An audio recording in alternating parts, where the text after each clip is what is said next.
kicha biyya keessa zanaa hidhee jiraachuu hin danda'a. Maaliif biyya Oromaa dhufee du'e? Jireenya kaleessa biyyatti jiraatu sana caala arrammoo kan isarra tashaalee jiraachuudhaaf. Ani qoonqotii takkitti dadhabee miti kana Itoophiyaa keessaa bahe.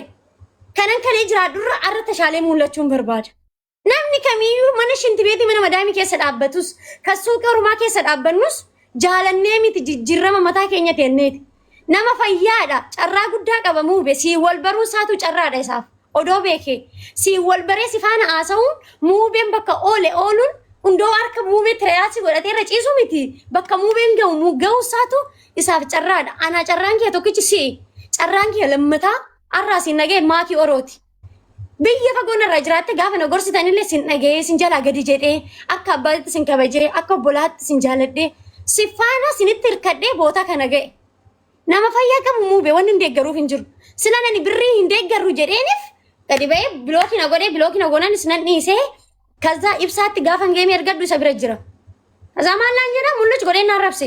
Ittiin cabse kaanis taadana sodaadhaare mul'achi godheen isa arrabse. Kanarra maal godhaa suura micayyoon kana dura walloleen jiru ol qabeet kinoo laal ishii tana ishiin tussi caalti ishiin tussi irra bareeddi naan jedhu maqaa namaa natti hin kaasin nama sana kalee walloleen bira darbe maqaa namaa natti waamin jedheeni tan maqaa micayyoo sana odoon bakka takkitti waamin bira darbe arra garuu micayyoonis mucaanis karaa keessa jecha baalagee naan jechaa jiru narraa dhoowwaa an bakka muubee hojii hojjetachaa jira maallaan jetti suuqii kana keessa teessee kan gurgurattu maqaa kiyya dhooftu malee suuqiin nagadattu naan jettee na arrabsaa jirti.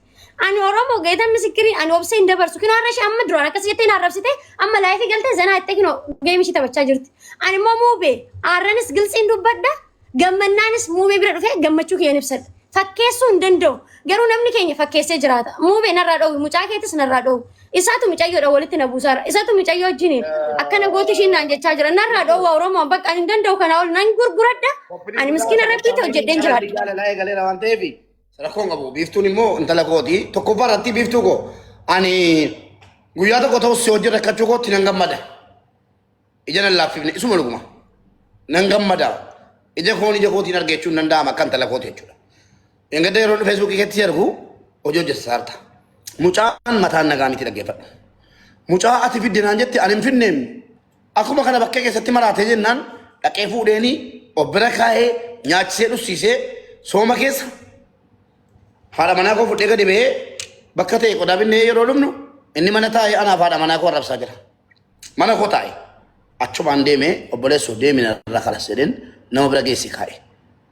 Amma halkanii guyyaa haadha koos abbaa koos ilmoo koos hin hambifne nu arrabsaara mucaa dana bira hin jiru ammayyuu mana abbaa giddiitti argee keetanii keessummaa naqa waan ta'eef callisee dhufee natti gamee natti rarra'ee salaamataa naan jedhee naazansiisee galaana nyaatee وعليكم السلام جدي شبته والدبمنه والبلاد البني أما مو جولين سراد أرجو يوتي وايسا صفتي سنيسو يوتي جلات ألفتي النيسا جلات ألسي شيء جلات ألسي أن سيناتنا نما هندوي تسي مشارس مو أكني ريسو التنسي ما ألسي تاي أجيك أجدا بشي أنو فيس جدّي بسبب ننو أوكي لا مو بي أنساني ونسوق جروب رنجر أنا بيت أمو بي ummata kanatti ajandaa fidee odoon ta'in uummanni kun fedhii isaaniitiin na jaalatanii naala ta'anii na laalu fedhii